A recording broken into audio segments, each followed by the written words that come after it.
अपनी जिंदगियों में एक चीज शामिल करके एक निकालना, अगर है और होती अक्सर 90% लोगों में वो चीज पाई जाती है, और एक शामिल कर लें, यानी एक आदत निकाल लें और एक शामिल कर लें। वो जो निकाल देना है ना वो शिकवा है, वो जो शामिल करना है वो शुक्र है। मेरे पीर दस्तगीर शहंशाह बगदाद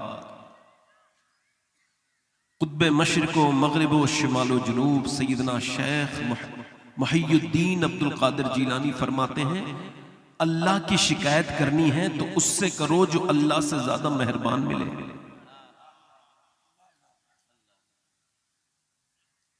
मैंने तो गौस पाक की बारगाह में अपनी तकरीर के लिए अर्ज कर दिया, आपसे नहीं कहूंगा खामोश हो जाओ।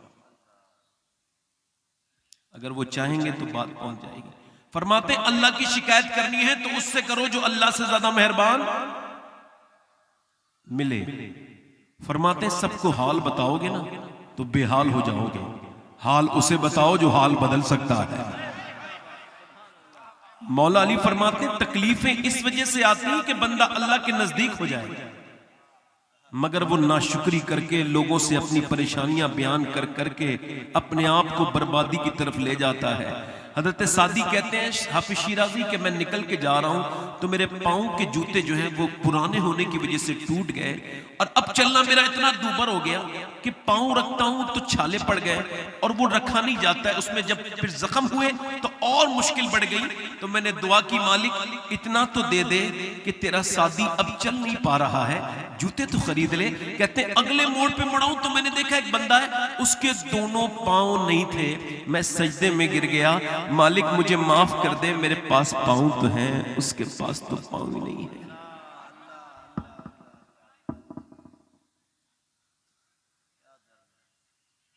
अस्पतालों में तड़पते हुए सिसकते हुए लोगों को देखो। खुदा की कसम खा के कहता हूं, अल्लाह ने दौलत में सुकून नहीं दिया। दौलतमंद अगर नाशुक्रा है तो पूरी जिंदगी परेशान रहता है, और अगर इंसान गरीब है, शुक्रगुजार है, तो अल्लाह उसको बड़ी बरकतें अता फरमाता है।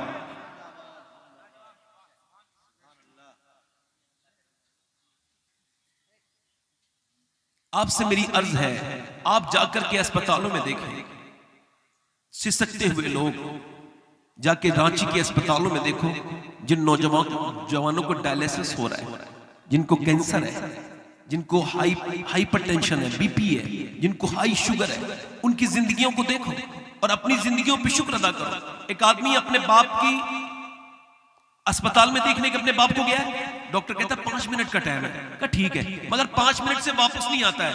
ओ कंपाउंडर कहता है चल वक्त हो गया, नहीं आता, पाँव को पकड़ के रोता है। कंपाउंडर ने कहा इतना क्यों रोता है? कहने लगे वो 2 हफ्ते पहले तक इसकी आवाज मुझे बहुत बुरी लगती थी, जब ये मुझे पुकारता था ना मेरा बाप तो मैं इसे उल्टे जवाब देता था, मगर 2 हफ्तों से इसकी आवाज कोई आई नहीं ना मेरे दालान में, मेरे आंगन में, तो अब मुझे अपने बाप की वो याद आवाज आती है, और मैं सोच रहा हूं कि मेरे आंसू कितने बदनसीब हैं, आज गिरे भी हैं तो मुर्दा बाप के पांव पे गिरे हैं। सिसकते हुए लोगों को देखिए और शुक्र अदा कीजिए। 90,000 का बिल आया, एक 80 साल का बूढ़ा जिसको सांस लेने में दिक्कत थी, अस्पताल में भर्ती हुआ, 90,000 का बिल देख के रोने लगा। डॉक्टर ने कहा पैसे ज्यादा लगते हैं? कहा नहीं नहीं, अल्लाह ने इतना दिया है कि पूरा अस्पताल खरीद सकता हूं। कहा फिर रोते क्यों? कहा तुम्हें क्यों बताऊं? कहा बताओ ना। कहा डॉक्टर तुम्हें क्या मतलब? कहा बता दो। तो बहुत फूट के रोया। बोले बात यह है डॉक्टर कि आपके इस ऑक्सीजन मशीन से मैंने 1.5 दिन सांस लिया तो आपने 90,000 का बिल बिठाल दिया। अल्लाह की हवाओं में सांस लेते लेते मैं बूढ़ा हो गया, मैंने कभी सोचा ही नहीं सांस लेना कितने बड़े मेरे मालिक की नेमत है। तावीज़ों से जिंदगियां नहीं बदलती, माजरत के साथ मैं तावीज़ की बरकतों का मुनकिर नहीं, मैं इसको मानता हूं, मगर जो हमारे बुजुर्गों के तरीके हैं उसे छोड़ के जिंदगी बदलना नहीं है।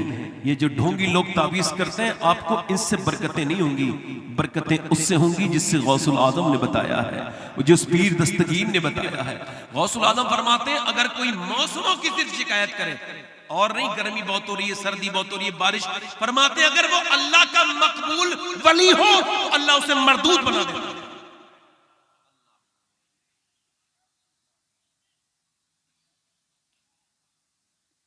जिंदगियां बदलने के लिए बस मौलाना रूम की एक बात। हातिम ताई का नाम सुना है आपने? जल्दी बोलो, सुना है ना? हातिम ताई कोई मुसलमान नहीं था, मगर बुजुर्गों ने लिखा है इस वजह से नाम उसका जिंदा है कि वो सखी था। सखी का नाम जिंदा है। उससे पूछा आपने अपने आप से भी ज्यादा कोई सखी देखा? कह लगे जी देखा। मेरी बहनें भी जरा सुन लें और आप भी सुन लें। कह लगे मैं सफर पे जा रहा था, भूखा बहुत ज्यादा था, एक गांव में चला गया, दरवाजे पे दस्तक दी, कोई है? दरवाजा खोलने के बाद बंदा बाहर आया, जी का मुझे भूख लगी है, आहलन व सालन, तशरीफ लाइए। अंदर ले गया। गांव वालों के दौलत नहीं होती, अल्लाह ने दिल बड़ा दिया होता है। उसने बकरा ज़िबा किया, काट दिया और उसकी फिर अच्छे से कलेजी भूनी, मेरे सामने रख दी। कहते हैं इतनी बेहतरीन कलेजी थी कि मैं खा के उसको खुश हो गया। मैंने कहा इतनी अच्छी कलेजी तो मैंने कभी नहीं खाई। वो बोला अच्छा ठीक है अभी आता हूं। उसने 2 बकरे और ज़िबा किए, 2 कलेजियां कुछ देर के बाद और रख दी। वो पहले से ज्यादा अच्छी थी। मैंने कहा ये तो पहले से ज्यादा अच्छी है। फिर उसने मुझे देखा, सुबह आया, मैं सो के उठा था, कहने लगा लीजिए खाइए, 2 कलेजियां और लाया हूं, मगर अब आप तारीफ मत करना। का क्या मतलब? का तारीफ अगर आप करेंगे तो इसका मतलब ये होता है कि जब कोई खाने की तारीफ करता है मेहमान, तो वो शाइस्ता अंदाज में उसे और चाहिए और चाहिए और चाहिए। लिहाजा मेरे जितने बकरे थे मैंने आपको खिला दिए काट के। अब अगर आप तारीफ करेंगे मैं शर्मिंदा हो जाऊंगा, लिहाजा खा लें मगर तारीफ ना करें। मौलाना रूम कहते हैं इसका मतलब यह है इंसान के खाने की तारीफ करे तो इंसान का दिल भी करता है वो उसे और दे, वो उसके सामने और पेश करे। मगर एक दिन वो कहेगा बस मेरी जितने भी खजाने थे खाली हो गए, अब मेरी तारीफ मत करना। मगर अल्लाह की नेमतों में कोई कमी आ नहीं सकती, उसके खजानों की कोई हद नहीं है। मौलाना रूम कहते हैं तुम उसकी तारीफ करते रहो, वो तुम्हें नवाजता चला जाएगा। लाइन शकर तुम लाज़ीदन्नकुम, तुम शुक्र करो मैं नेमतें बढ़ाता। नारे तकबीर, नारे रिसालत, मसलके आला हजरत, नूरी कॉन्फ्रेंस, जिंदाबाद जिंदाबाद। और मेरी बहनें ये भी सुन के चली जाएं, तो कायदे की बात है थोड़ी सी। इमाम गजाली कहते हैं इसका तरीका ये कि बीवी अपने आदमी से कहे शुक्र का तरीका बताओ। वो कहे कि भाई हमारे घर में सब कुछ ठीक है, बच्चे भी ठीक सब पढ़ रहे हैं। आज के जमाने के एतबार से अगर इस बात को मफहूम को बयान करूं तो ये होगा कि भाई बिल भी जमा हो रहा है और सब कपड़े भी ठीक ठाक है, सब कुछ काम ठीक चल रहा है, घर में खाना वाना भी ठीक से चल रहा है। तो आदमी कहे देखो बेगम वो बात तुम्हारी ठीक है मगर मैं नहीं कर रहा हूं, मेरा रब अता कर रहा है। कौन अता कर रहा है? बोलो जल्दी बोलो, कौन अता कर रहा है? तो बीबी इस बात को सेकंड कर दे कि बिल्कुल सही है, सब अता करने वाला रब है। इमाम गजाली कहते हैं फिर उस घर की बरकत 1-2 नस्लों तक नहीं, गजाली का ईमान कहता है अल्लाह कयामत तक खत्म नहीं होने देगा। अल्लाह आप सबको सलामत रखे, बाकरामत रखे। बस ये एक बात शामिल करनी है, क्या? शुक्र। और निकालना क्या है? शिकवा। हमारे हबीबुल्लाह फैजी साहब को आप तो जानते ही मुझसे बेहतर, मैंने इन्हें और भी सुना है मगर आज इन्होंने थोड़ा सा डिफरेंट पढ़ा है ना, थोड़ा सा इन्होंने दिखाया है कि मैं वही हबीबुल्लाह हूं। हाँ, और जिस अंदाज से इन्होंने पढ़ा है वो इन्हीं का हिस्सा है, इन्हीं का हिस्सा है। हमारे मुबारक भाई तशरीफ रखते हैं और नदीम फैजी साहब रखते हैं तशरीफ, मुझसे बेहतर आप इन्हें जानते हैं सारे उलमा। मैं तो आपका खातिम हूँ। ये तो हमारे मसले हैं कि हम नाम और इसके बहुत इज्जतें चाहते हैं। आजकल हमारे बुजुर्गों ने ऐसा नहीं चाहा था। हज़रत सैयदना मौला अली की पहली मुलाकात जब उससे हुई जिसके जन्नती होने में शक करने वाला जहन्नमी, और वो मुलाकात भी अरफात में हुई है। ये ढूंढते हुए गए तो देखा एक पेड़ के नीचे वो बुजुर्ग नमाज पढ़ रहे हैं। कहा आपका नाम क्या है? हज़रत उमर भी है, हज़रत अली भी है। तो उन्होंने मुड़ के नहीं देखा, ऐसी कहा अल्लाह का बंदा। तो मौला अली ने फरमाया अल्लाह के तो सारे बंदे हैं, कोई आपके माँ बाप ने नाम तो रखा होगा। तो वो बंदा जिसने कभी अली से मुलाकात नहीं की थी पीछे मुड़े और रो के बोले अगर अल्लाह मुझे बख्श दे तो मेरा नाम उवैस करनी है, अगर ना बख्शा जाऊं तो फिर मेरा क्या नाम है। देखो भाई, मैं कोई आपसे कोई जोशीली तकरीर करने का मिजाज में नहीं हूं, मगर इतनी बात बस कर रहा हूं इकबाल ने कहा मौत तजदीद मिजाक जिंदगी का नाम है। थोड़ा सा इको और हल्का कम करें, बिल्कुल खत्म ना करें, इको कम करें। मौत तजदीद मिजाक जिंदगी का नाम है। मौत के पर्दे में छुपा बेदारी का एक प्याम है। मौत को समझा है गाफिल इख्तिताम जिंदगी, जिंदगी की शाम है सुबह दवा में जिंदगी। इकबाल कहता है जिंदगी मौत मौत नहीं है बल्कि जायके के तब्दील होने का नाम है, और इसके पर्दे में एक ऐसी जिंदगी छुपी है जिसकी कभी मौत होने वाली नहीं है। अच्छा एक बात बताएं, मैं आपसे सवाल कर रहा हूं, हो सकता है ये मेरी जिंदगी की आखिरी तकरीर शुरू हो रही हो सकता है भाई? आप पूरा मजमा जरा आवाज से बोलो, हो सकता है। देखो एक आदमी नहीं, सारे लोग बताओ, हो सकता है ना? हो सकता है कि ये मेरी जिंदगी की आखिरी तकरीर हो सकती है ना? हो सकती है ना? देखो आप कहोगे, सेकंड बात को करोगे तो आपके कहने से मैंने मरना नहीं है, और अगर आप मैं मरना हूं तो आप नहीं कहेंगे तो बचना नहीं है, तो लिहाजा आप ये कह दें हो सकता है ना मेरी जिंदगी की ये। अगर ये हो सकता है तो ये भी हो सकता है यहां कोई मेरा भाई ऐसा आया हो जो आखिरी नसीहत सुनने आया हो, उसके बाद वो नसीहत कभी सुन ना पाए। अल्लाह फरमाता है अल्हाकुमुत तकासुर हत्ता ज़ुरतुमुल मकाबिर। क्या फरमाता है? तुम्हें गाफिल रखा माल की, जल्दी बोलो, माल की ज्यादा तलबी ने। जरा आप तर्जुमे पे ध्यान देंगे, तुम्हें गाफिल रखा माल की, जल्दी बोलो, ज्यादा तलबी ने। यानी माल को तलब करना ये ठीक है, मगर माल माल माल माल, अल्लाह के रसूल फरमाते हैं अगर आदम की औलाद को यानी इंसान को एक जंगल भर के सोना दे दिया जाए तो ये उसको ठिकाने लगा के दूसरे दिन दूसरे जंगल की तलाश में निकलेगा। फरमाते इसकी जो हविस है वो मौत और उसकी मिट्टी कब्र की भर सकती है। फरमाते मेरे आका करीम जब इंसान बूढ़ा होने लगता है तो दो चीजें उसकी जवान होने लगती हैं, एक तो उसकी जीने की ख्वाहिश और दूसरी पैसे की तमन्ना। अल्लाह फरमाता है तुम्हें गाफिल रखा माल की ज्यादा तलबी ने, यहां तक कि तुमने कब्रों के मुंह, जल्दी बोलो, आपने ऐसे लोग नहीं देखे? दुनिया का वासिफ अली वासिफ फरमाते हैं दुनिया का सबसे गरीब इंसान वो है जो पैसा कमा के मर गया। आप क्या समझते हैं आपके जो बैंक में पैसा जमा है ये बच गया है? नहीं नहीं नहीं, ये तो जाने बवाल है। ये जो आपने प्लाट खरीद लिया है ये बच गया है? नहीं नहीं नहीं, ये जाने बवाल है। ये माल आपका बचा हुआ नहीं नहीं। आप क्या समझते हैं वो आदमी फायदे में रहा जिसने ना मदरसे में कभी दिया, ना मस्जिद में कभी दिया, ना जिसने कभी गरीबों पे खर्च किया, ना अपने भाइयों पे खर्च किया? आपको क्या लगता है वो फायदे में आदमी? नहीं नहीं नहीं मेरे भाई, मेरे अजीज, ये नहीं है। अम्मा आयशा फरमाती हुजूर ने एक बकरा अल्लाह के नाम पे ज़िबा करके उसको बांटा और फिर अंदर घर में तशरीफ लाए। मुझसे पूछा आयशा कितना बचा है? तो मैंने एक कटोरी में कुछ गोश्त की बोटियां दिखाई, हुजूर सिर्फ ये बचा है। फरमाया ये नहीं बचा, बचा वो है जो बट गया है। तो बचा वो नहीं है जो तुमने अपने घरों में तिजोरियों में रखा है, बचा वो नहीं है जो बैंकों में जमा है। खुदा की कसम बचा वो है जो तुमने खुदा की राह में खर्च कर दिया है।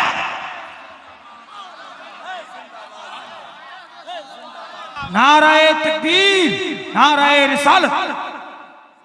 इधर देखो, मेरा दिल करता है, मैं जरा दिल से बोलो, जरा मेरा दिल करता है, इतने भाई हैं, देखो मुझसे सबसे पहले आपका हिसाब जरूर होगा कि आप आए थे, तो देखो मुझ पे रहम करना, क़यामत के दिन मैं शर्मिंदा ना हो जाऊं आपकी वजह से। एक एक मेरा भाई बैठ के सुनना, मुझे आपसे किसी भी चीज की तलब नहीं है सिवाय इसके कि आप मेरी तरफ देख करके मुझे तवज्जो दे और दुआ करे दिल में कि या अल्लाह हमने तकरीरें बहुत सुनी है, और या अल्लाह हमने तकरीरें बहुत सुनी है, मगर इस तकरीर को हमारे लिए नमूना अमल बना, हमारे लिए अमल का दारो मदार इस पर देख दे, और हमें उलमाए अहले सुन्नत की तकरीरों पे अमल की तौफीक अता कर। मेरे कहने का मतलब यह है वो कितना घटे में है इंसान। अल्लाह फरमाता है अल्हाकुमुत तकासुर हत्ता ज़ुरतुमुल मकाबिर, तुम्हें गाफिल रखा माल की ज्यादा तलबी ने। पूरा मजमा जरा इसको हल्के से दोहरा ले, हमें किस चीज ने गाफिल रखा? माल की ज्यादा तलबी ने।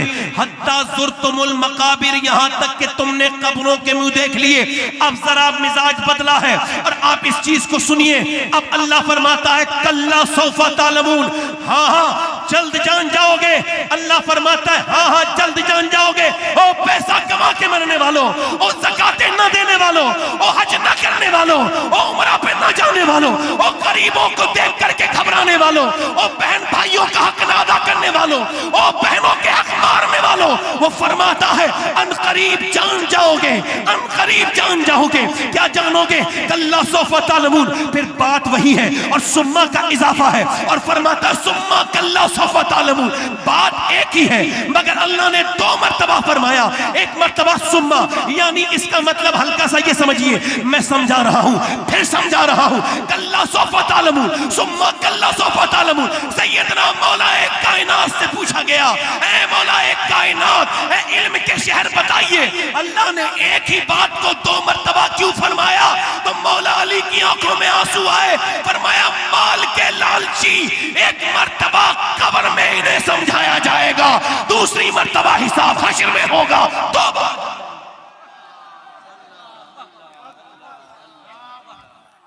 दो बार जानेंगे। ई को कम करने में थोड़ा सा बड़ी मेहरबानी। आपका माइक बहुत अच्छा है, अल्लाह आपके माइक को बरकतें अता फरमाए। मेरी तरफ देखें, इधर देखें मेरे दोस्त, इधर देखें। मैं आपसे पूछना चाहता हूं, कभी आपने देखा किसी ऐसे आदमी को जो नमाज नहीं पढ़ता था, मरने से पहले मौत ने आकर के उससे का नमाज पढ़ ली? हालांकि चाहे पीर नमाज ना पढ़े या मुरीद ना पढ़े, दोनों जहन्नम में जाएंगे। वो जो पीर बेनमाजी अपने मुरीदों से कहता है तू मेरे साथ उठेगा, ये दोनों फिरौन के साथ उठेंगे।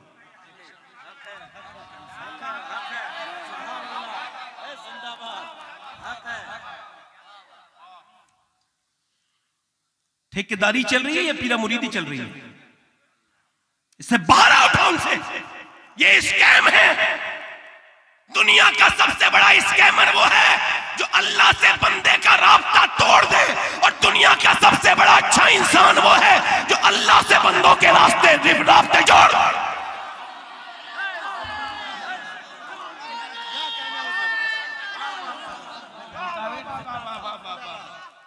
इधर देखो, इधर देखो, दिल लग रहा है नहीं लग रहा है? मैंने आपसे कहा नहीं है मगर आप सुभान अल्लाह मेरे बगैर कहे कहोगे तब भी अल्लाह आपको 90 नेकी अता फरमाएगा। जरा इस बात पर दोनों हाथ उठा के बोलो या रसूल अल्लाह। दोनों हाथों को उठा के कहिए नारे तकबीर, नारे रिसालत, नूरी कॉन्फ्रेंस, जमाते अहले सुन्नत। ये मुफ्ती इस्लाम साहब की रूहानियत नजर आ रही है। अल्लाह उनको बरकतें अता करे, ये उनका काबिश है, उनका काम है। अल्लाह ताला, ये बताओ जिसकी जमीन के ऊपर अल्लाह ने इतने मेले लगा दिए, वो जमीन के अंदर होगा तो क्या रहमतें होंगी।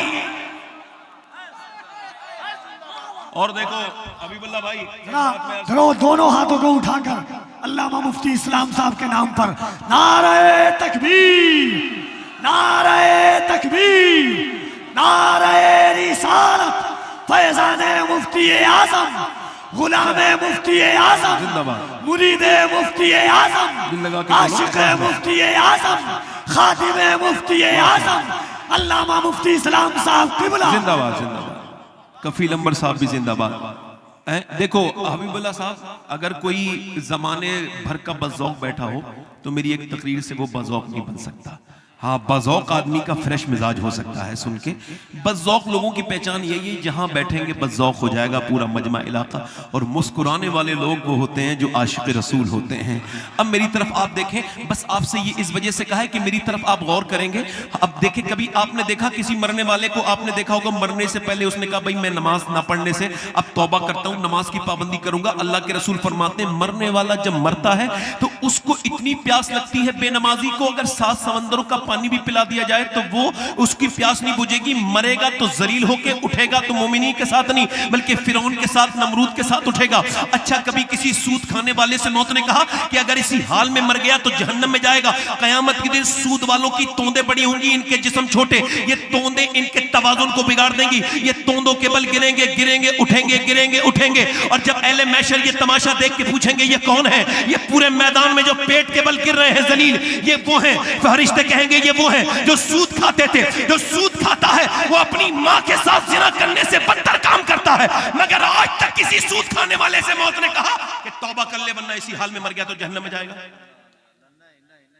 कभी जो माँ बाप से तेज आवाज से बोलता है उस बदतमीज से मौत ने कहा कि तौबा कर ले वरना माँ बाप की नाराजगी के साथ मर गया तो जहन्नम में जाएगा। कभी कहा, कभी कहा, कभी कहा, कभी बदनिगाही करने वाले से।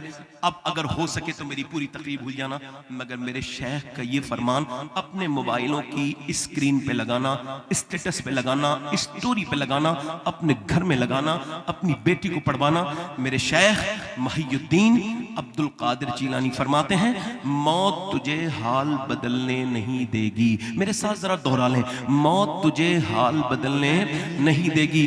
जिस हाल में मरना चाहता है उसी में जीना शुरू कर दे।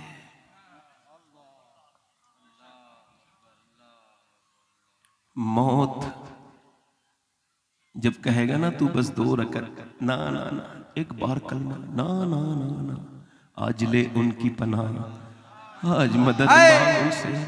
ये क्या मेरे दोस्त, 22 साल का नौजवान है, दिल्ली में फिल्म देख रहा है थिएटर के अंदर। आप देखें, मौत हाल बदलने, जल्दी बोलो, मौत हाल बदलने।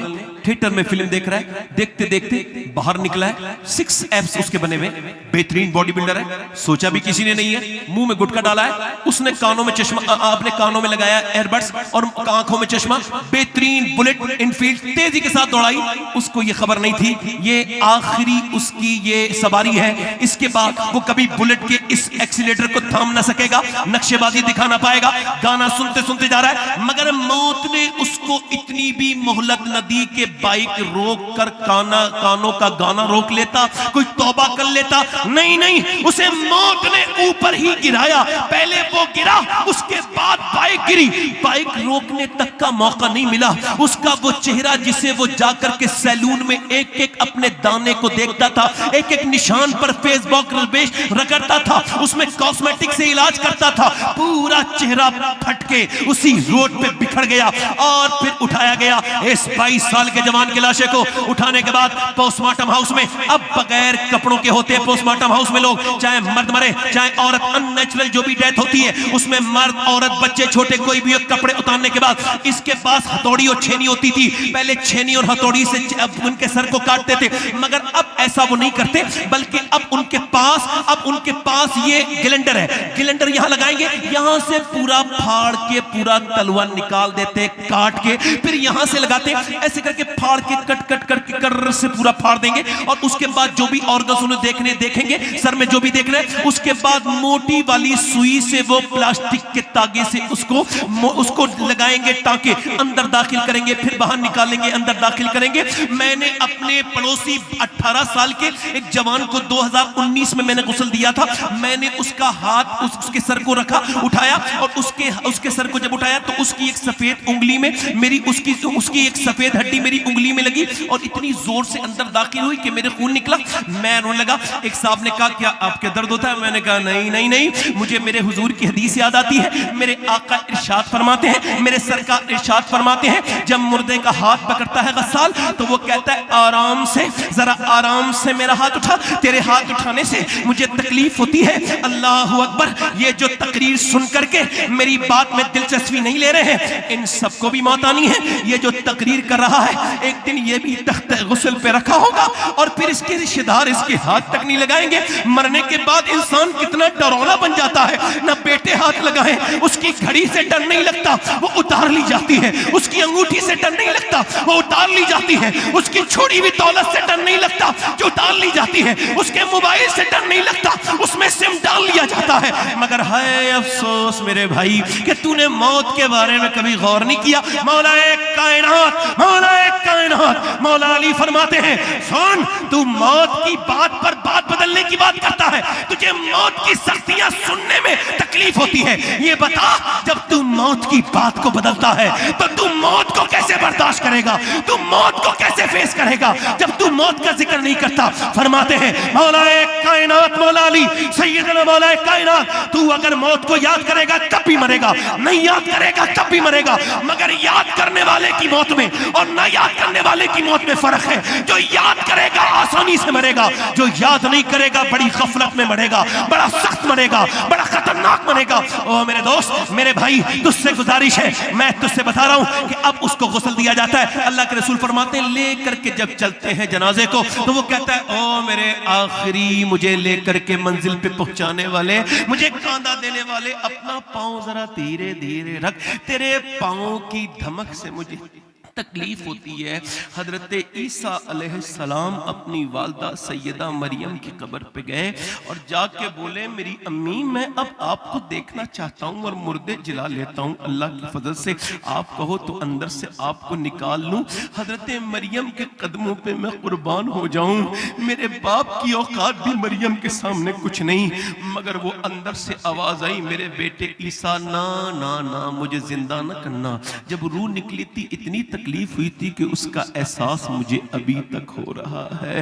आए हाय हाय हाय, उसके जनाजे को वहां से काली पन्नी में समेट के बहन के घर में दे दिया गया। सोचो तो मेरी आंखें बंद हो रही हैं, एक मौत का फरिश्ता आ गया है और मेरे हल्के हल्के नीचे के पूरे हिस्सा इस पे फालिस सा असर हो गया है, बस मेरा चेहरा मूवमेंट करता है और उससे भी फरिश्तों को देख रहा हूं। उसके बाद फिर रूह मेरी निकाल ली गई है। आपको तो डर नहीं लगता, ज्यादा पढ़े लिख गए हो, ज्यादा इल्म हो गया है, ज्यादा मुत्तकी हो, तो चलो लो आपसे बड़े मुत्तकी का जिक्र करता हूं, बल्कि इन सारे लोगों में इतना कोई मुत्तकी नहीं होगा, बल्कि हम सब उसके पांव की धोबन के बराबर नहीं हो सकते। सैयदना अबू हुरैरा इंतकाल होने वाला है, मौत का बिल्कुल आखिरी लम्हा है, कभी उनका रंग जर्द होता है, कभी सुर्ख, कभी जर्द, कभी सुर्ख, कभी जर्द, कभी सर, इंतकाल का बिल्कुल वक्त है। कांपते हैं सहाबी, कभी बेहोश हो जाते हैं, होश में आए। किसी ने पूछा क्या मौत से डरे हैं इतने बड़े सहाबी? कहा नहीं नहीं, मेरे आका फरमाते हैं जब मरने वाला होता है बंदा तो उसके लिए जन्नती कफन आता है, जन्नती के दोजख के लिए दोजख से फरिश्ता उसके लिए जो है दोस्त की कफन लेके आता है और मरने वक्त इंसान को खबर हो जाती है वो जन्नती है या जहन्नमी। तो बस अबू हुरैरा ये अर्ज कर रहा है मालिक आखिरी लम्हात है, मेरी सांस की माला टूटने वाली है, ऐ मालिक अगर इस वक्त तूने अबू हुरैरा को माफ न किया तो अबू हुरैरा बर्बाद हो जाएगा। हजरत ज़ैद बिन साबित रदी अल्लाह तआला अन्हु बयान करते हैं अब आप सल्लल्लाहु अलैहि वसल्लम कबीला बनी नज्जार के कब्रिस्तान के करीब गए तो आपकी ऊँटनी ऊपर नीचे हो रही है, बहुत बेकरार है। मेरे आका करीम ने फरमाया या रसूल अल्लाह ऊँटनी, फरमाया इधर कब्र में अजाब हो रहा है और जो आवाजें मेरी ऊँटनी और मैं सुन रहा हूँ, अगर मुझे खौफ ना होता कि तुम अपने मुर्दों को दफन करना बंद कर दोगे तो मैं तुम्हें दिखाता कि कब्र का अजाब क्या होता है, ये कैसे दबाती है, ये कैसे मचलती है। ओए मेरे भाई मेरे दोस्त इधर देख, माँ रोई है मेरे बेटे मेरे लाल, सुबह ठीक गया था, बाप रो रहा है, मेरी कमर टूट गई, बहनों के हाल बुरे, मगर सबका दर्द एक जैसा नहीं होता, सबका दर्द एक जैसा नहीं होता। अब रिश्तेदार कह रहे जल्दी जल्दी जल्दी हमारी दुकानें बंद हैं और मोहल्ले वाले कह रहे जल्दी वक्त हो रहा है, यार नहीं रोक रहे, ओए तुझे 10 मिनट कोई रोकने वाला नहीं है। जिस दुनिया के चक्कर में तू अल्लाह से दूर है, ये 10 मिनट हर रिश्ते में वफा जफा है, हर रिश्ते में ना बेवफाई है, हर रिश्ते में एक लालच है, हर ताल्लुक में एक लालच है। दुनिया एक लालच की जगह है, हर आदमी लालच से एक दूसरे से मिलता है, ये दुनिया है, ये कोई नहीं। कितने खतीब ऐसे हैं जिनके नाम पे लोग मेले लगते थे मगर आज उनकी कब्रों पे कोई फातिहा पढ़ने वाला नहीं। कितने शायर ऐसे हैं जिनके जाने से बड़ी बड़ी महफिलें होती थी, बड़े बड़े हंगामे होते थे, मगर आज उनकी कब्रें सुनसान है, कोई एक कुमकुमा जलाने तक नहीं जाता। किस दुनिया में लगे हो, न किसी पीर को छोड़े, न किसी फकीर को छोड़े, न किसी मियाँ को छोड़े, न किसी मुरीद को छोड़े, न आलिम को छोड़े, न जाहिल को छोड़े, न किसी बादशाह को छोड़े, न किसी अमीर को छोड़े, न औरत को छोड़े, न मर्द को छोड़े, न बच्चे को छोड़े। क्या उम्र है आपकी, कौन सी दुनिया में जी रहे हो? 18 साल तो जाकर के देखो, कब्रिस्तान में 18 साल का मुर्दा है, 20 साल, हाँ 20 साल का आदमी मिलेगा, 25 साल मिलेगा, 30 साल मिलेगा, 40 साल मिलेगा, 50 साल मिलेगा। एक कब्रिस्तान में अलग अलग उम्रों के लोग दुनिया को ये बता रहे हैं। हमको भी ऐसा लगता था कि हम 20 साल में मरेंगे नहीं, मगर मर गए। 25 साल का कह रहा हमको भी लगता था, मगर ये दुनिया किसी की नहीं है, यूं ही आबाद रहेगी दुनिया, यूं हम ना होंगे तो कोई हमसा होगा। कितना भी दिल लगा ले कोई जिंदगी के साथ, ये जिंदगी वफा नहीं करती किसी के साथ। है जवानी पे गुरूर न करना, ये बिल्कुल ये किसी अदल नहीं किस्म छोड़ा न किसना नदारा, इससे सिकंदर सफाते भी हारा, हर एक लेके क्या क्या न हजरत सिधारा, रखा रह गया यही ठाट सारा। जगह जी लगाने की दुनिया नहीं है, ये इबरत की जा है, तमाशा नहीं है। जनाजा उठ गया, 22 साल के के जवान का कोई ज्यादा किसी को कोई तकलीफ नहीं। हाँ, कुछ करीबी लोग रोते, उसके बाद कब्र में दफन कर दिया, ऊपर से मिट्टी डाल के लोग चले गए। एक हमारे यहाँ एक साहब ने बताया कि एक बहुत बड़े आदमी की कब्र खोदी गई तो बिच्छू निकले, फिर उसको बंद कर दिया गया, फिर दूसरी जगह खोदी गई तो फिर बिच्छू, काले काले मोटे मोटे बिच्छू, फिर तीसरी जगह बना दी गई तो तीसरी जगह भी बिच्छू। उलमा ने कहा ये बिच्छू नहीं है, अजाब है, ये दफन होने से पहले शुरू हो गया है। ओए मेरे भाई, कौन सी जिंदगी जी रहे हो आप, कौन सी वाली? अब जब उसको कब्र में दफन कर दिया गया और जैसे ही वो दफन करके लोग लौटे तो हुजूर फरमाते, मुर्दा कहता है, मेरे दोस्तों कितनी रातें मैंने तुम्हारे साथ गुजारी, एक थोड़ा तो वक्त दो मुझे, थोड़े वक्त के लिए रुक जाओ। कोई नहीं रुकता, ना भाई रुकते, ना बेटे रुकते, कोई नहीं रुकता। मेरे भाई, सवाल ये, जब हुजूर उसकी कब्र में आए होंगे, जो फिल्म देख के मरा था, तो उसने हुजूर को उन आंखों से कैसे देखा होगा जिन आंखों से उसने गंदी फिल्म देखी थी। कल है दीदार का दिन, आज यहां आंख बेकार है, क्या होना है, ले वो हाकिम के सिपाही आए, कुछ तैयार है, क्या होना है। एक भी वीडियो ऐसा नहीं है जो तुम्हारा अल्लाह के इल्म में ना हो, एक भी रील की कोई ऐसा हिस्सा नहीं जो अल्लाह ने ना देखा हो। वो काले पहाड़ में चलने वाली चींटी के पांव के निशान भी देख लेता है। अल्लाहुल ग़ुयूब है। कैसे मरना चाहते हो? ये रुसवाई के साथ, फिल्मों के साथ, ड्रामों के साथ, बेनमाजी बन के, ऐसे कि तुम्हारे आसपास खड़े होकर लोग कलमा पढ़ रहे हैं, फिर भी तुम्हें कलमा याद नहीं आ रहा है। देखा तुमने कुछ लोग इसके कलमा पढ़ो फिर भी ऐसी मौत न मरो। मौला अली फरमाते हैं, इधर देखो कफील भाई, जरा मोबाइल नीचे रखो, और बड़ी आपसे गुजारिश है, इधर देखो, आपसे बड़ी गुजारिश, इधर देखो, माशाअल्लाह, ये मेरी तरफ देखिए। ये मौला अली फरमाते हैं, देखो ऐसे ना मरना कि तुम्हें मौत के बाद कोई इबाम हो, नहीं, हेजिटेशन नहीं होना चाहिए, मौत के बाद कोई इबाम नहीं होना चाहिए, बिल्कुल फ्री होके मरो। मौत को इस्तकबाल कहो, मौत को कहो मुझे कोई काम नहीं है। ऐसी मौत नहीं मरना कि तुम्हें बार बार लोग कहे कलमा पढ़ो, फिर भी तुझे गुनाहों की वजह से कलमा याद नहीं आ रहा। मौत की तैयारी कर ले, मौत मारो। गौसुल आज़म फरमाते, मौत तुझे हाल बदलने नहीं देगी, ऐसे मर के हाल बदल ले, वरना तुझे मौत हाल बदलने नहीं देगी। लोग कलमा पढ़ा रहे, फिर भी कुछ लोग कलमा पढ़ने के लिए तैयार नहीं, मगर मियां ऐसे मरो बिल्कुल बेफिक्र होके। मौत ऐसी नहीं होनी चाहिए कि तुम्हें बच्चों का अफसोस हो, तुम्हें घर वालों का। मौला अली के जब तलवार मारी गई, इमाम हसन रोए, आपने फरमाया, ओ हसन रोते क्यों है? तेरा बाप मौत को इस कदर जानता है जिस कदर दूध पीने वाला बच्चा अपनी माँ के पिस्तान को पहचानता है। बिल्कुल डरने की जरूरत नहीं है।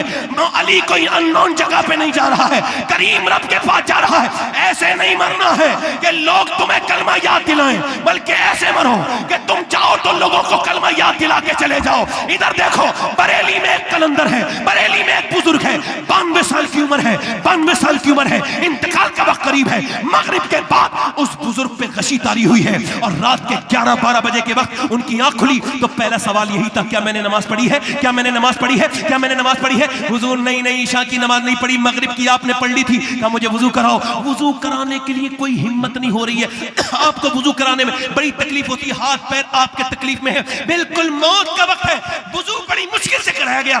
फिर कहा कि हुजूर बैठ के नमाज का मुझे खड़ा करो, कहा बैठ के नमाज पढ़ो, कहा आज तक नहीं पढ़ी तो ये तो फिर आखिरी नमाज है, इसे मैं कैसे बैठ के पढ़ूंगा?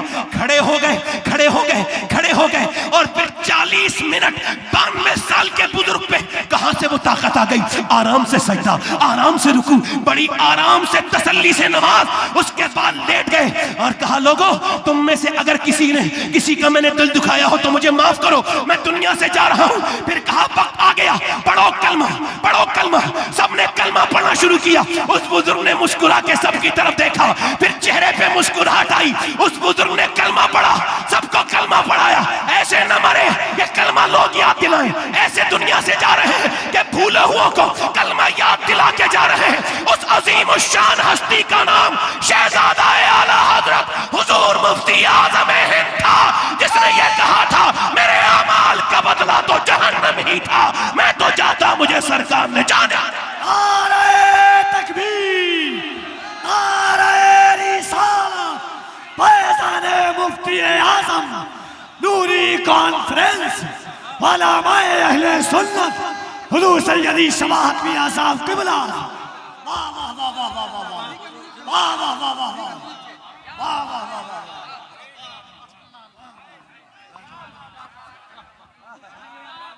वाह वाह वाह वाह। मेरे भाई अभी वक्त है, आजा मुफ्ती इस्लाम के इस जलसे में तू इस्लाम पे पूरा पूरा उतर जा खड़ा। हाय सुभान अल्लाह।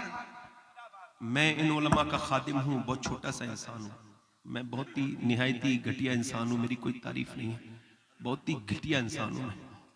अल्लाह माफ करे, ये इस वजह से कह रहा हूँ कि मेरा नफ्स जब खुश होता है तो इसे जलील करता हूँ मैं। ये जब खुश होता है तो मैं इसे जलील अंदर ही अंदर करता हूँ, वरना ये अगर अपना सर उठा ले तो इंसान को सरकश बना देता है।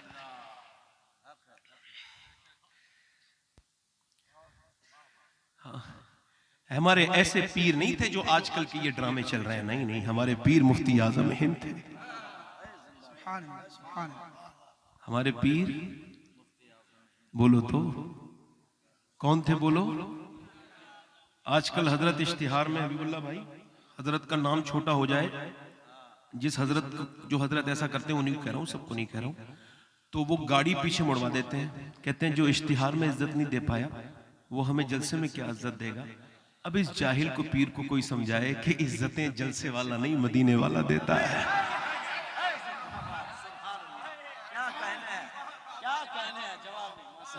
सुभान अल्लाह, सुभान अल्लाह, सुभान अल्लाह। इधर देखो, इधर देखो, इधर देखो, इधर देखो, इधर देखो।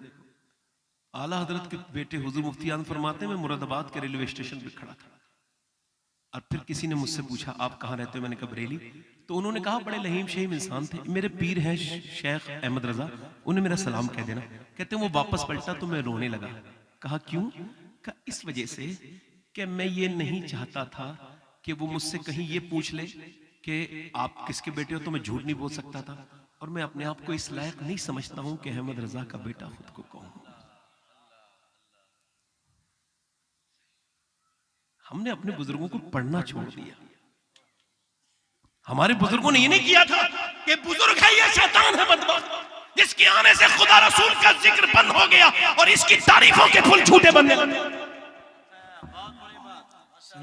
हजरत अगर कोई ना बोले मुझे कोई फर्क नहीं पड़ता। अल्लाह का शुक्र है मैं किसी भी उर्स का दरबारी खतीब नहीं हूं, मैं सरकारे दो आलम के दीन का खतीब हूं। जिंदाबाद, जिंदाबाद। नाराए तकबीर, नाराए रिसालत, नाराए रिसालत, मसलके आला हजरत, नूरी कॉन्फ्रेंस, सरजमीने कानो मारनी। पूरे पूरे उर्स खत्म हो जा रहे हैं और खुदा रसूल की तारीफ कोई करने के लिए तैयार नहीं। पूरे पूरे एलान खत्म हुए जा रहे हैं और ना गौसुल आजम की कोई वाकयात बयान हो रहे, सीरत ना हुजूर की सीरत। और वो आए और आकर के उन्होंने क्या किया, अब जैसे अपने साथ लेके आए, वो बयान करने वाला उन्हें किसी और पे भरोसा भी नहीं, ठीक से झूठ बोल पाए नहीं बोल पाए, तो वो कहता है ये हजरत ऐसे हैं वैसे हैं, और ये चुप्पे चुप्पे सुन रहे हैं, मेरा काम अच्छा हो रहा है। जितना अंधा अच्छा एडवर्टाइज होता है उतनी अच्छा आमद भी होती है। एडवर्टाइज के लिए ये शैतान के करिश्मे घूम रहे हैं, इनसे बचो। ये दज्जाले असल के करिश्मे हैं, इनसे बचो। आप आओ, मैं तुम्हें बताता हूं सच्चे पीर की बात कि बहेड़ी में तकरीर हो रही है और शायद पुराने उलमा ने नाम सुनाओ, मुफ्ती मोहम्मद हुसैन संभली रहमतुल्लाह अलैह तकरीर फरमाने सीरत रसूल पर कि एक बरेली के बुजुर्ग आके बैठ गए चुपके से, खामोशी से। इन्हें आहट हुई तो इन्होंने तारुफ कराना चाहा, तारीफ नहीं तारुफ। जैसे ही बात करनी शुरू की फरमाया, ए मौलाना आप जो जिक्र कर रहे हैं वही करते रहे, हुजूर का जिक्र मेरी वजह से न रोके। मैं हुजूर का जिक्र रुकवाने के लिए नहीं, हुजूर का जिक्र जारी कराने के लिए आया हूं। मेरी इतनी हैसियत नहीं कि गुलाम के जिक्र को किया जाए, आका का जिक्र रोक दिया जाए। अगर चाहते हो यहीं बैठा रहूं तो मेरे हुजूर की तारीफ करो। उस अजीम हस्ती का नाम मुस्तफा रजा मुफ्ती आजम हिंद था। क्या कहने चलवे हैं, जिंदाबाद।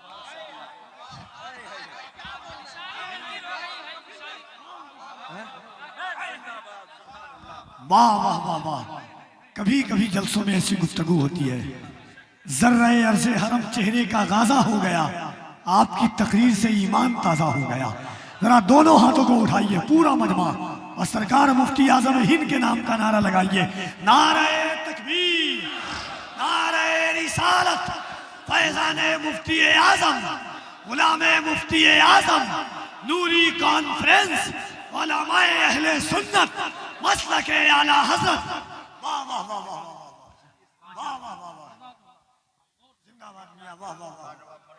दिल लगा के बोलो जरा सुभान अल्लाह।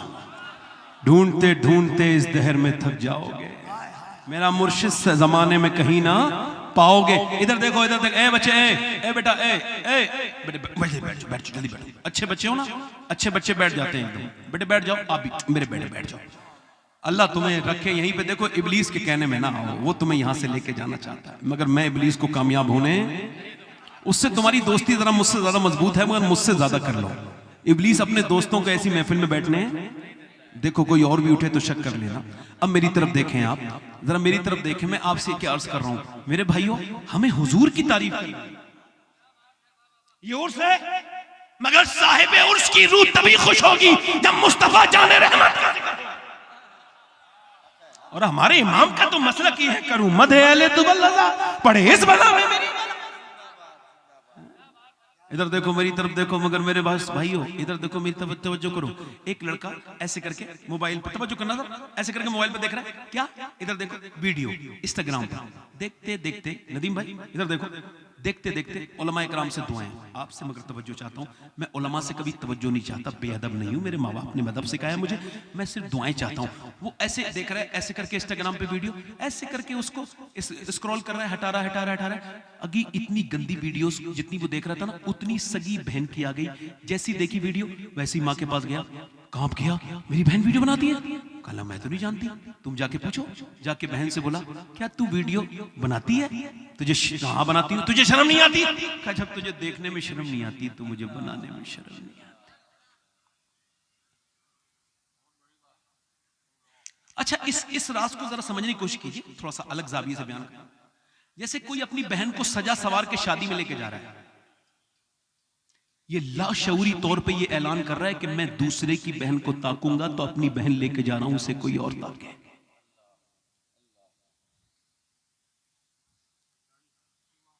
जब कोई शादी में अपनी बीबी को तैयार करके लेके जा रहा है तो वो ये ऐलान कर रहा है कि मैंने दूसरों की इज्जतों पे नजरें जमानी है तो मैं अपनी इज्जत भी लेके जा रहा हूं। 11 लाख लड़कियां मुसलमानों की गैर मुस्लिमों के घरों में हैं। वीडियोस देख के मजे लेते हैं लोग, मुसलमान उसको शेयर करके समझ लेते हैं हो गया हमारा काम। 11 लाख लड़कियां, कोई वीडियो नजर आ रहा है तो वो गैर मुस्लिम के हाथ में हाथ डाले हुए कोई वीडियो उसका सिनेमा हॉल से वायरल हो रहा है, बुर्के वाली का। कोई बाइक पे बैठे हुए, कोई बाग में यहाँ वहां, कोई बाग में, कोई यहाँ पर बागीचे में, इधर उधर। मेरा सवाल यह है, क्या वो जो गैर मुस्लिम का हाथ पकड़े है वो सही मानों में मुसलमान की लड़की थी? बताओ जल्दी से, क्या उसने कभी इस्लाम का दामन थामा था? इधर समझदार लोग भी बैठे हैं, आपसे भी पूछना हूं सब लोगों से, क्या बताओ जिसने नबी पाक की शरीयत को समझा था वो लड़की कभी ऐसा कर सकती है? मेरा ईमान ये कहता है उसकी मां ने उसको टीवी के सामने रोना सिखाया मगर मुसल्ले पे रोना नहीं सिखाया। उसकी मां ने उसे सीरियल देखना सिखाया मगर कुरान पढ़ना नहीं सिखाया। अगर कुरान पढ़ना सिखाया होता तो जान दे सकती थी, ईमान नहीं दे सकती थी।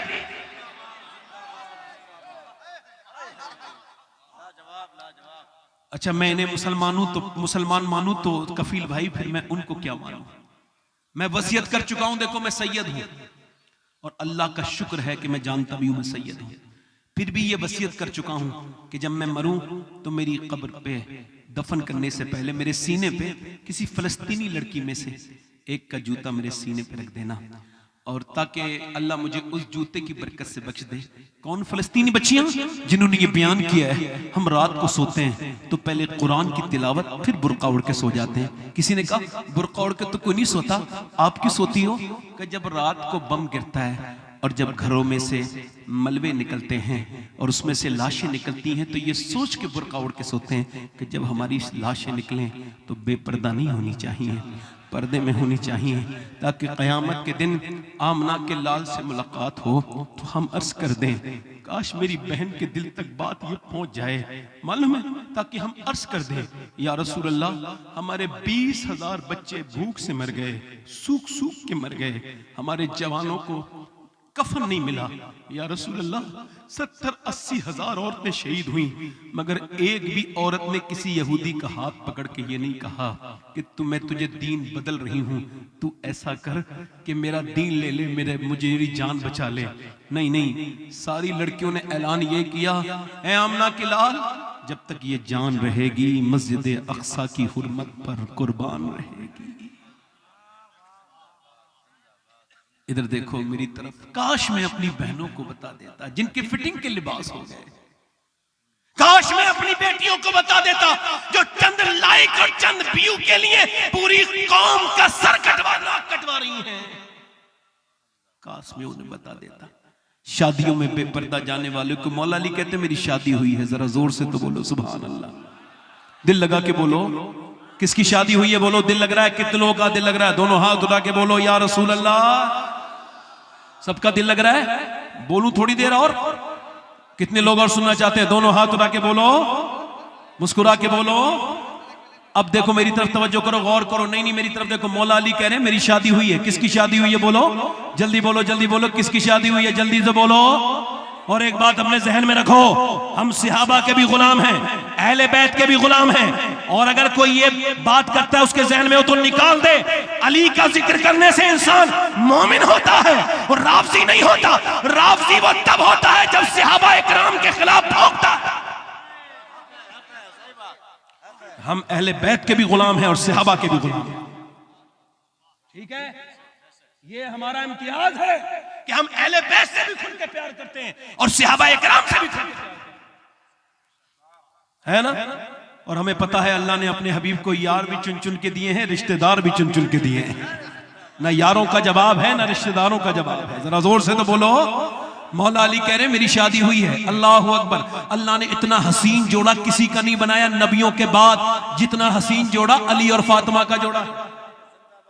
मौला अली कहते हैं मैं अपनी दुल्हन के कमरे में गया, मेरी बहनें सुने, मेरी बेटियां सुने, जिनको आजकल बोझ लगने लगा है, वो कहती हैं कि मैं, तवज्जो करें, वो कहती हैं मौला अली मैंने अपनी बीबी को जब देखा, जैसी देखा तो मेरी आंखों में आंसू आ गए।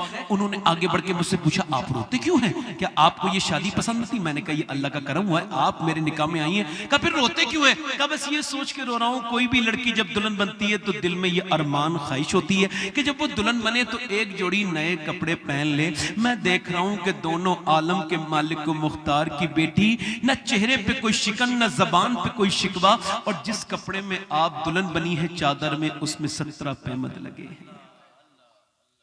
मौला अली फरमाते हैं वो अजीम बाप की बेटी आगे बढ़ी और मेरा हाथ पकड़ के कहा मेरे सरताज आप गम न करें, आप गम न करें, मेरे सरताज आप गम न करें। मेरे अब्बा ने बचपन से मुझे तरबियत की और फरमाया मेरी बेटी फातिमा अल्लाह कपड़ों से राजी नहीं होता, अल्लाह सजदों से राजी होता है। जोर से तो बोलो, जल्दी बोलो, किससे राजी होता है? बोलो, किससे राजी होता है? सजदों से राजी होता है। जोर से तो बोलो। अच्छा वली कैसे बनते हैं? आपको पता है वली कैसे बनते हैं? वली किसी झूठी तारीफ करने वाले से नहीं बनते। जैसे आजकल डिमांड चल रही ना वली बनने का, यही प्रोसेस चल रहा है कि कुछ झूठे लोग ऐसा कहते हैं, अपने आप को वली कहते हैं और वो सब, मगर वली वो बनता है जिसके माँ बाप के अंदर नेकी हो। ये जो औरतें अपने बच्चों को रोते वक्त मोबाइल दे देती है ना, अभी हबीबुल्लाह फाई और हमारे सब लोग जिक्र कर रहे थे कि ये मोबाइल, मैंने कहा ये मोबाइल तो एक ड्रग्स है, जहर है। अगर यही हाल रहा तो हर घर में 10 साल के बाद एक मोबाइल का मरीज निकलेगा, जैसे शुगर और बीपी के मरीज हैं लोग। अभी रिसर्च हुआ वली कैसे बनते बता रहा हूं। रिसर्च हुआ कि मां के पेट में पैदा होने वाला बच्चा, ये पागल कैसे पैदा होते हैं मां के पेट से, मेंटली डिस्टर्ब। तो हार्वर्ड यूनिवर्सिटी ने रिसर्च किया, कैम्ब्रिज ने किया और 28 और 30 साल रिसर्च चला और उन्होंने कहा हमारे रिसर्च से ये पता चला है 80% बच्चे वो हैं जब मां के पेट में थे तो बाप ने मां को टेंशन दी या मारा तो बेटे के दिमाग पे असर हो गया, बेटी के दिमाग पे असर हो गया, वो मेंटली डिस्टर्ब हो गया, दिमागी तबादुल उसका खराब हो गया। अब मुझे बताओ जो औरत प्रेगनेंसी में डॉक्टर के पास जाती है तो डॉक्टर कहता है अगर तुम ये चाहती हो कि तुम्हारा बच्चा जो है ना वो ताकतवर हो, गिरो अच्छी करे, तो टेंशन टेंशन मत लेना, बेफिक्र रहना। और ज्यादा ताकत के लिए तुम्हें ऐसा करना है कि आयरन के लिए सेब खाना है, सेब में आयरन है। ज्यादा आयरन के लिए बादाम खाना है। तुमने ज्यादा ताकत के लिए विटामिन डी की चीजें, जैसे आपने जो है वो अमरूद खा लेना है। और धूप में बैठा है, विटामिन सी के लिए नींबू संतरा पीना है। अब मुझे जरा दिल पे हाथ रख के बताओ, अल्लाह का बनाया हुआ सेब, संतरा, अनार, अमरूद अगर माँ खाए तो बच्चे पे असर हो जाए, तो क्या माँ अल्लाह का कुरान पढ़ेगी तो बच्चे पे असर नहीं होगा? जल्दी बोलो। नारे तकबीर, नारे रिसालत, मसलके आला हजरत। दिल लगा के बोलो, जल्दी बोलो। ओए बोलो तो सही मेरे भाई, जोर से बोलो। होगा कि असर नहीं होगा? बोलो, होगा कि नहीं? पानीपत करनाल में एक बच्चा पैदा हुआ। एक दिन पैदा होने के बाद 2 दिन रोया, 3 दिन रोया, 4 दिन रोया, 5 दिन रोया, 6 दिन, 7 दिन, 8 दिन, 9 दिन, 10 दिन, 11 दिन। एक हकीम, दूसरा डॉक्टर, दूसरा हकीम, तीसरा हकीम, चौथा हकीम। इसके वालिद 1 महीने तक परेशान रहे। 1 महीने के बाद फखरुद्दीन बहाउद्दीन ज़करिया मुल्तानी के दामाद गुजर के जा रहे थे, अल्लाह के वली थे। उन्होंने जैसी आवाज सुनी, मुरीदों से कहा मुबारक हो, आज एक ऐसे वली का दीदार कराऊंगा जो माँ के पेट से वली पैदा हुआ है। कहा कौन? कहा ये जो बच्चा रो रहा है, ये रो नहीं रहा है बल्कि अल्लाह की हम्द बयान कर रहा है। कहा कैसे? कहा चलो दिखाता हूं। दरवाजे पे पहुंचे, कोई है? वालिद निकल के आए। क्या ये आपका बच्चा रो रहा है? कहा जी मेरा बेटा है। का मुबारक हो, ये वली पैदा हुआ है आपके घर में। कह लगे आपका दिमाग तो ठीक है, ना सोया है ना सोने दिया है, अस्पतालों में लेके जा रहा हूं हकीमों के पास, आप इसको वली कैसे कह रहे हैं? कह लगे उसे बुरा ना कहो, मेरी गोद में लाके दो। एक कान में कुछ पड़ा, दूसरे में कुछ पड़ा। बच्चा खामोश होकर मुस्कुराने लगा। बाप ने कहा ये बताओ क्या पढ़ के सुना दिया? बड़े बड़े डॉक्टरों हकीमों से ठीक नहीं हुआ, दवाइयों से क्या पढ़ के सुनाया? कहने लगे बाद में बताऊंगा, पहले ये बताओ क्या इसकी वालिदा कुरान की हाफिजा है? कहा जी हाँ है। कहा तो सुनो, इसकी माँ ने उठते बैठते चलते फिरते खाते पीते सोते जागते, सोने से पहले जागने के बाद चक्की चलाते रोटी बनाते इतना कुरान पढ़ा, इतना कुरान पढ़ा कि बच्चे को कुरान सुनने की माँ के पेट के अंदर आदत हो गई। इसके माँ के इसके बच्चे की कुरान पेट की ग़िज़ा, रूह की ग़िज़ा कुरान की तिलावत हो गई। और जब बच्चा पैदा हुआ तो तुमने उसको दवाइयां खिलाई, हालांकि वो कुरान सुनना चाहता था। मैंने एक कान में एक आयत पढ़ी, दूसरे में दूसरी पढ़ी, बच्चा खामोश हो गया। बच्चे का नाम शरफुद्दीन बू अली शाह कलंदर पानीपती है। जब माँ पानीपत वाले की कुरान सुनाए तो बच्चा पूरे हिंदुस्तान को कुरान के मतलब और मानी और मफाहिम समझाता है। और जब माँ कुरान करबला वाले की सुनाए तो हुसैन कहते हैं ए मेरी माँ, आपने चक्की चलाई तो कुरान सुनाया, आपने रोटी बनाई तो कुरान सुनाया, आपने मुझे सुलाया तो कुरान सुनाया, मगर हुसैन पहले सर कटाएगा फिर कुरान सुनाएगा। नारे तकबीर, नारे रिसालत, मसलके आला हजरत, या हसन या हुसैन, नूरी कॉन्फ्रेंस, सरजमीने कानो मारनी।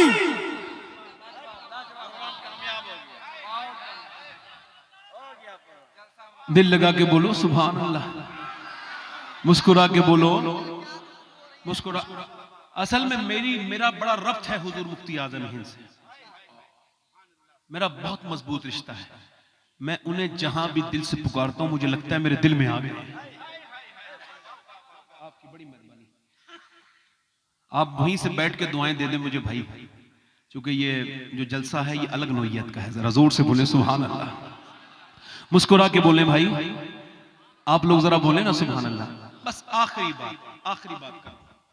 बात कर रहा हूं, मैं ज्यादा लंबी नहीं, मुझे 1 घंटा हो गया तकरीबन, आखिरी बात कर रहा हूं।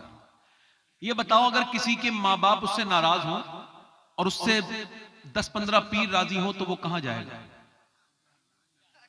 देखो हर जहन्नमी को पता होगा मैं क्यों जहन्नम में आया हूं, पता होगा कि मैं क्यों जहन्नम में आया हूं। आजकल मसला ये चल रहा है कि लोग बीबियों से बड़ा डर रहे हैं। कोई बुरा ना मानना, कोई आदमी ऐसा बैठा हो तो वो बीबी की अम्मी को अम्मी कहते हैं, बल्कि अम्मी जान, हाँ, और अपनी अम्मी को रुलाते हैं। जाहिल है, बेगैरत है, कफील भाई बेगैरत है, बेशर्म है, बदतरीन, बेकार है। इधर देखो, अपने अब्बा को अब्बा नहीं कहेंगे हबीबुल्लाह भाई, मगर दूसरे के अब्बा को, अपने ससुर को अब्बा जान। अबे जिसका खुद का अब्बा जिंदा हो वो दूसरे को अब्बा को अब्बा नहीं कहता। मगर एक सवाल ये है कि आपको अल्लाह लंबी उम्र दे, न्यू कमर लोग बैठे, नई जनरेशन, आगे से आपको लेन देन भी करना पड़ेगा, कर्जा वर्जा एक दूसरे से। तो याद रखना कि पहले चेक करना, ताल्लुक जोड़ने से पहले, ट्रस्ट करने से पहले, यकीन करने से पहले कि बंदा माँ बाप का वफादार है कि नहीं। अगर जो इंसान माँ बाप के रिश्ते से वफा नहीं कर सकता, वो दुनिया के किसी रिश्ते का सगा हो नहीं सकता। हक है, हक है। असल में ये मैं तकरीर कर नहीं रहा हूं, ये उलमा सुन बहुत अच्छा, ये दुआएं दे रहे हैं, वरना रोज तो कुछ लोग तो मैं कुछ कहूंगा नहीं। अगर इस बात को समझो तो राज को राज रहेंगे, कुछ कहूंगा नहीं, मेरे तो सारे सर के ताज हैं। ये अलग बात है, मैं जबान से कह रहा हूं, दिल से क्या सोचता हूं उनके बारे में। ये अलग, जोर से बोलो। कुछ लोग होते हैं धरती पर बोझ, हाँ घर में जाए तो घर में बोझ, बच्चे खेल रहे होते हैं डर जाते हैं, अब्बा आ गए, अब्बा आया कोई फिरौन आया, और स्टेज पे आ जाए तो वहां बोझ।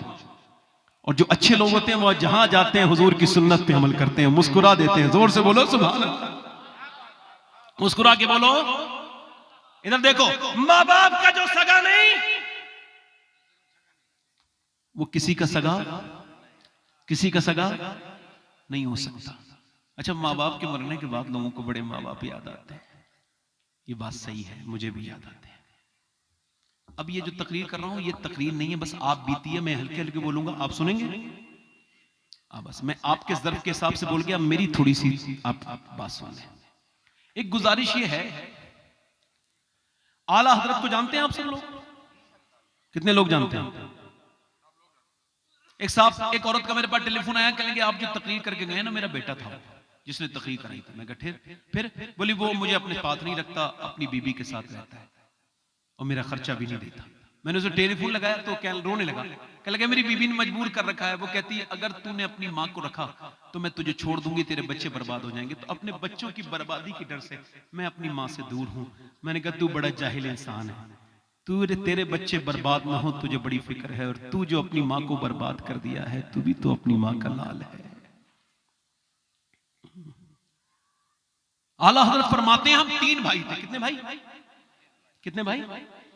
कितने भाई? 3। और फरमाते तीनों भाई अपने सारे पैसे अपनी माँ के कदमों में रखते थे, कमा के जो भी आते थे, और फिर अपनी अम्मी से खर्चे को मांगते थे ताकि उसकी ताजीम बनी रहे, तकरीम बनी रहे, हम उसके बेटे बने रहे, वो हमारी माँ बनी रहे।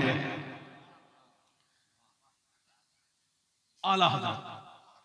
अब सुनो भाई, ये वाकया शायद आप पहली बार सुन रहे होंगे, मैं उलमा की बात नहीं कर रहा हूं। आला हजरत का ये दूसरा हज है जो मैं बयान करने वाला हूं।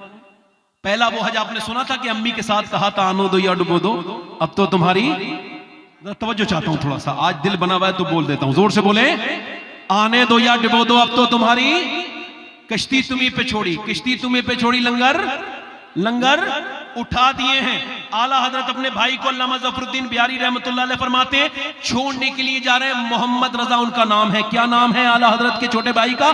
जल्दी बोलो। मोहम्मद रजा। वो कहां जा रहे हैं? हरमैन। वो हज करने के लिए जा रहे हैं, और वहां से लेके बरेली से झांसी तक ये पैदल का रास्ता है। माँ की अजमत बयान कर रहा हूं आला हजरत की सीरत से, जरा ध्यान से सुनना। माँ की अजमत और सीरत आला हजरत सुनो। आला हजरत छोड़ने के लिए गए, तकरीबन 15 दिन का रास्ता है। झांसी से पैदल या घोड़े से रात को रुक के दिन में सफर करता है आदमी। ये 15 दिन 500-550 किलोमीटर बरेली से, ये 15 दिन का रास्ता बड़ी मुश्किल से अब आपने तय किया। और जब पहुंचे तो एक ही ट्रेन चलती थी झांसी से बंबईया एक्सप्रेस। वो बंबई के साहिल से बैठ के पानी के जहाज में हरमैन, तैयबैन, मक्का, मदीना शरीफ और मक्का शरीफ। आला हजरत अपने भाई के लिए झांसी पहुंचे और भाई की ट्रेन चलने वाली।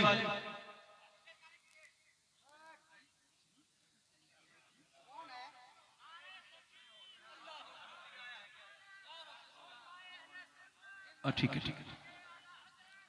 हजरत, ये मौलाना हजरत मुफ्ती इम्तियाज बरकाती साहब क़िबला तशरीफ लाए हैं। आप लोग ऐसे ही बैठे रहे, उलमा उनका इस्तकबाल कर रहे हैं। आइए तशरीफ लाइए। बस मेरी तकरीर 10-5 मिनट की रह गई, और बढ़ूं? जोर से बोलो। अस्सलाम वालेकुम। अरे उठ जा,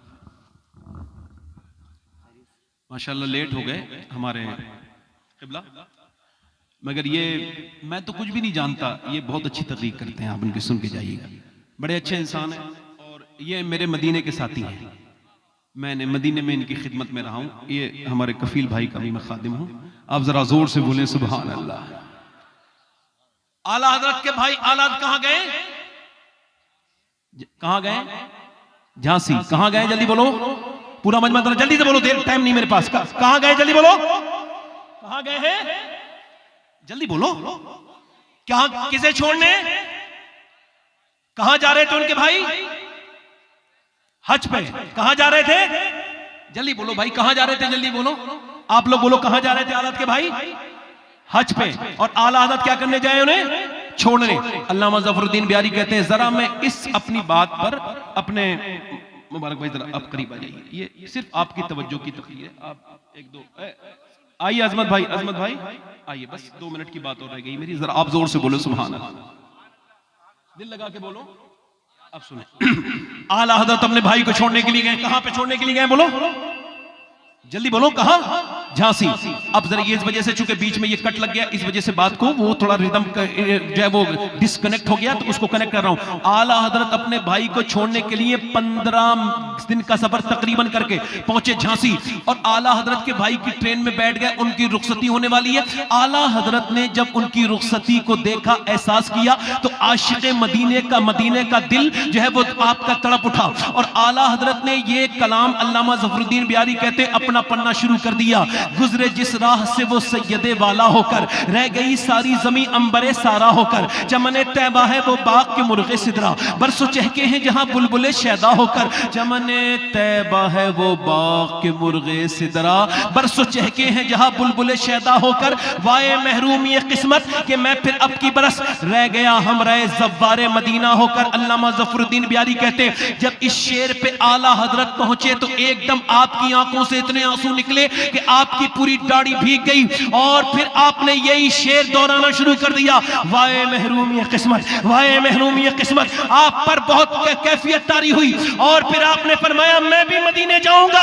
ले रजा सब चले मदीने को, मैं ना जाऊं। अरे खुदा ना करे, उस वक्त ना तो किसी पासपोर्ट की जरूरत, ना किसी टिकट की जरूरत, ना किसी और दुनिया के डॉक्यूमेंट्स की जरूरत। आला हज़रत के भाई ने कहा चलो भाई, तो रुके क्यों हो, चलो।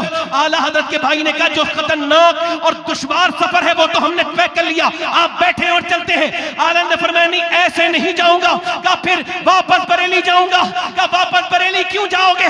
पूरा चेहरा आंसुओं से भीगा हुआ है। नहीं, मैं मदीने ऐसे नहीं जा सकता। कहा वापस बरेली क्यों जाएंगे? कहा मैंने अपनी अम्मी की इजाजत नहीं ली है, पहले अपनी वालदा से जाके इजाजत लेके आऊंगा।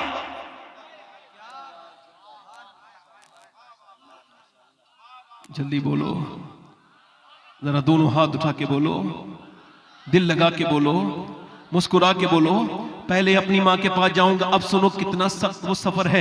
एक मज़ाहिर मदीना, जिसको मदीना जाना है, अब वो वापस 15, 12, 13, 14, 15 दिन में वापस आए। बरेली पहुंचे। अल्लामा ज़फ़रुद्दीन बिहारी कहते थके थे आला हजरत, मगर अम्मी के जाके कदमों में बैठ गए। माँ ने कहा मेरे बेटे, मेरे लाल, छोड़ आए अपने भाई को, रुखसत कर आए हज के लिए। आंखों से आंसू आए, कुछ बोले नहीं, रोने लगे। माँ ने कहा बेटे रोते क्यों हो? और रोए। माँ ने कहा मेरे लाल रोता क्यों है अहमद रजा, सब खैर तो है? तो रो के बोले माँ अम्मा सब खैर है, मगर मैं भी मदीने जाना चाहता हूँ, मेरा दिल तड़पता है, मैं भी सरकार की बारगाह में जाना चाहता हूँ। माँ ने कहा तो फिर वापस क्यों आया मेरे बेटे, वहीं से चले जाते। अम्मा नहीं जा सकता था। कहा क्यों?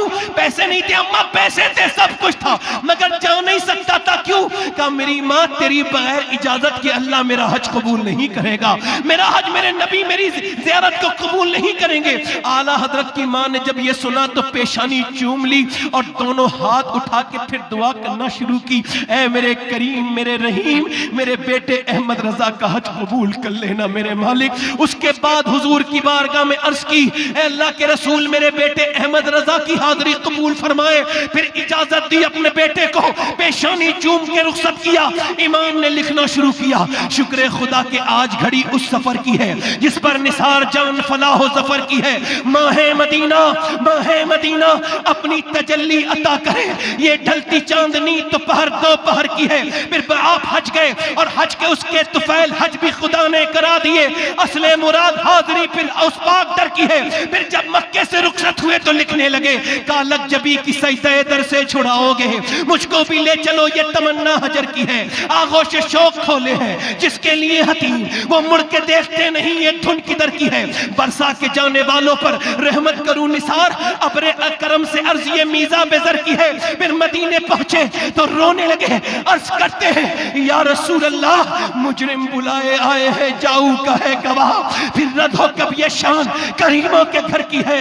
सरकार हम गवारों में तर्ज़े अदब कहाँ, हमको तो बस तमीज यही भीख भर की है।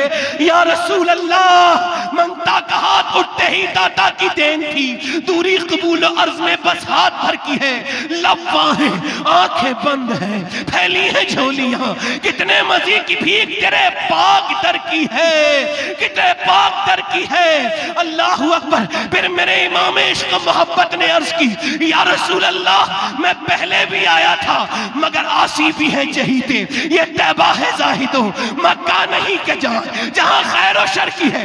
या रसूल अल्लाह, आज आपका दीदार करे बगैर अहमद रजा जाएगा नहीं। मोहब्बत के धरने में बैठ गए, कुछ खाऊंगा भी नहीं, कुछ पीऊंगा भी नहीं। फिर जब दिल बहुत ज्यादा मचला, जब मदीने वाले की दीद की तड़प ने दिल तड़पाया, तो फिर मेरे इमाम ने ये कलाम कहा, वो सुए लालाजार फिरते हैं, तेरे दिन बहार फिरते हैं, जो तेरे दर से यार फिरते हैं, दर बदर यूं ही खार फिरते हैं। उस गली का गदा हूं मैं जिसमें मांगते ताजदार फिरते हैं। अल्लाह अकबर। वाहे गाफिल, वो क्या जगह है जहां 5 जाते हैं 4 फिरते हैं। फिर हुजूर से अर्ज की, या रसूल अल्लाह, नहीं दिखाते, ना दिखा रहे आप अपना चेहरा, आप नहीं दिखाएंगे जलवा। फिर आशिक तड़प उठा, आजिज़ी की आखिरी हदों को छू गया और कहने लगा, कोई क्यों पूछे तेरी बात रजा, तुझसे कुत्ते 1000 फिरते हैं, तेरी तरह 1000 फिर रहे हैं। ये लफ्ज अभी पूरे अदा भी नहीं हुए कि रहमत आलम की रहमत जोश में आई है, पर्दे सारे हटा दिए गए हैं। हुजूर को जब आला हजरत ने देखा है, देखते ही पुकार उठे, तू जिंदा है वल्लाह, तू जिंदा है वल्लाह। मेरे चश्मे आलम से छुप जाने वाले मेरे नबी ने फरमाया, अपने करम से आलम कैफ में मेरे सरकारे दो आलम की मुबारक रहमत ने कहा, ए मेरे अहमद रजा, ये तेरी आजिज़ी है, तुझसे कुत्ते 1000 फिरते हैं, मगर ये मेरा ये तुझे मेरा अपनाना है कि इस दुनिया में, इस दौर में मेरे आशिक बहुत हैं, मगर तेरी तरह कोई आशिक नहीं है। आए तो बहुत है। मेरे इमाम ने दुनिया को यह बता दिया कि अगर माँ की इजाजत लेके जाओ तो गुंबदे खजरा का भी दीदार होगा और गुंबदे खजरा वाले का भी दीदार। नाराए तकबीर, नाराए रिसालत, मसलके आला हजरत, वाह जिंदाबाद जिंदाबाद जिंदाबाद।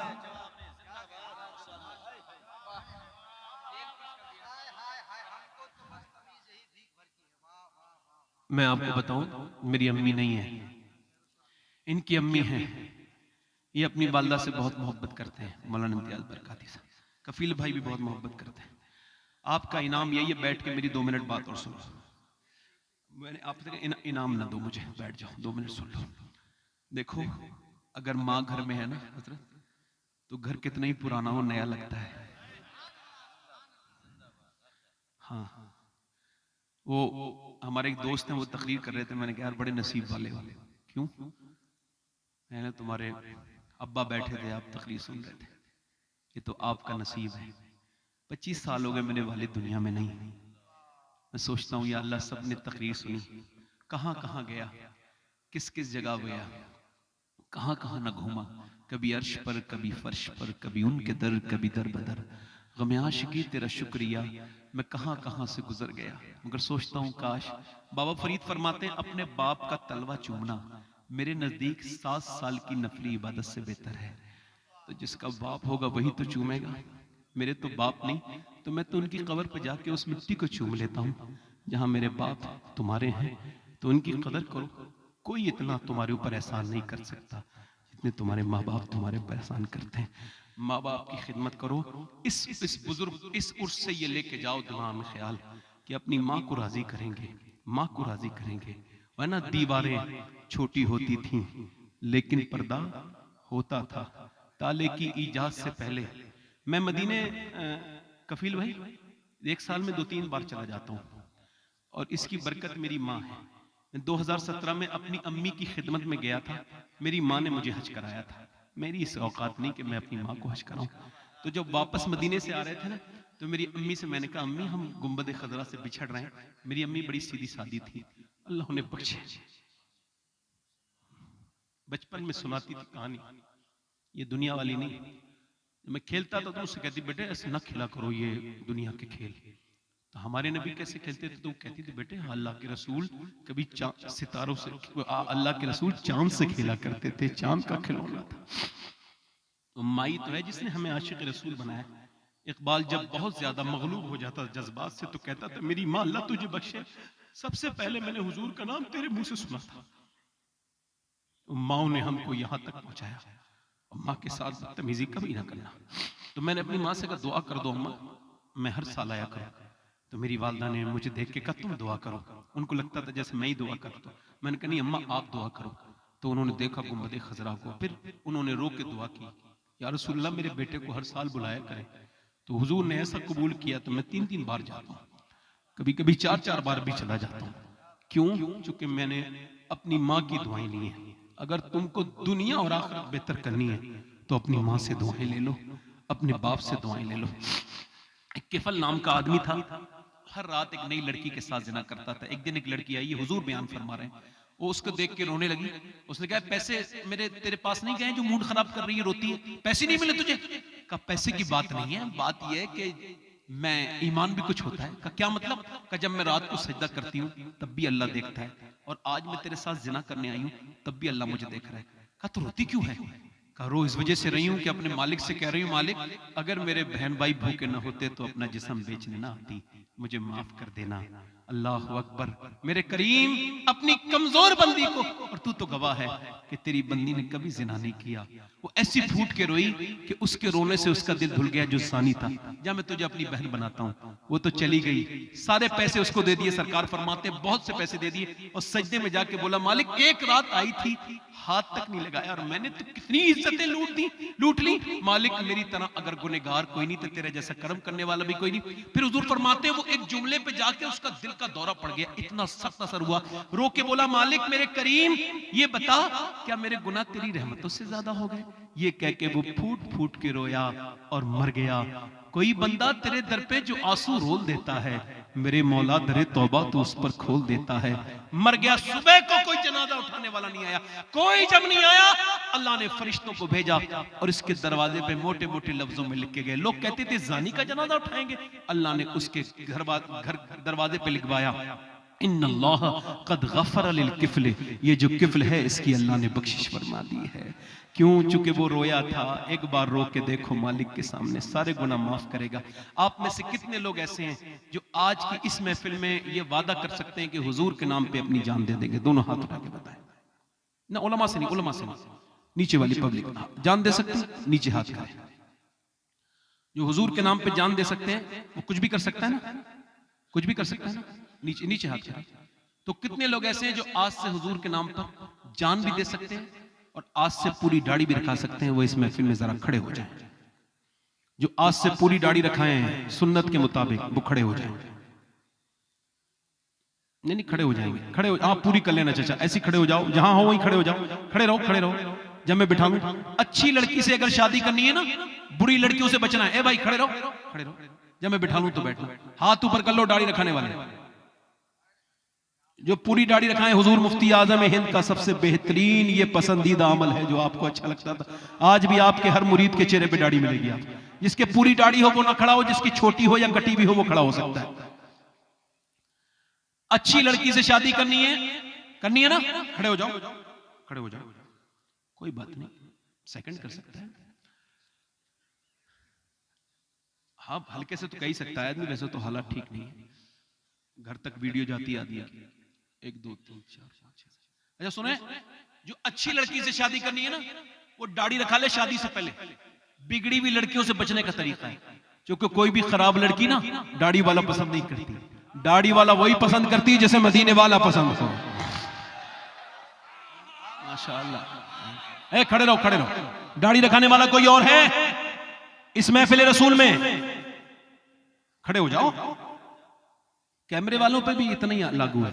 वैसे कैमरे वालों तुम आपने सुभान अल्लाह कहना तो बगैर छोड़ दिया है ना कैमरे की बरकत से।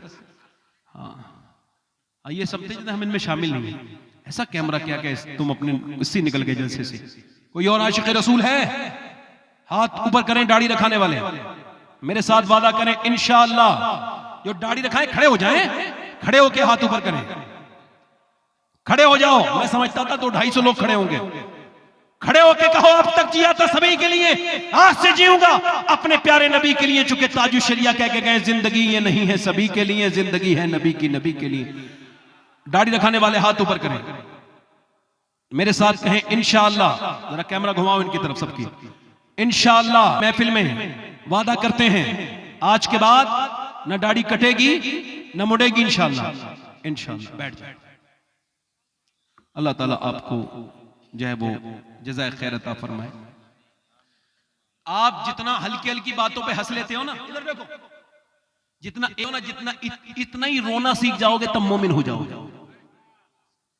ये हल्की हल्की छोटी सी बात पे हंस जाते हो ना, इतना ही मोमिन की शान ये होती है कि वो छोटी सी भी बात सुनेगा तो उस हुजूर ने फरमाया मोमिन का दिल चिड़िया की तरह होता है, जरा सी ठमक लगी नहीं और उसके आंसू निकले नहीं, है ना।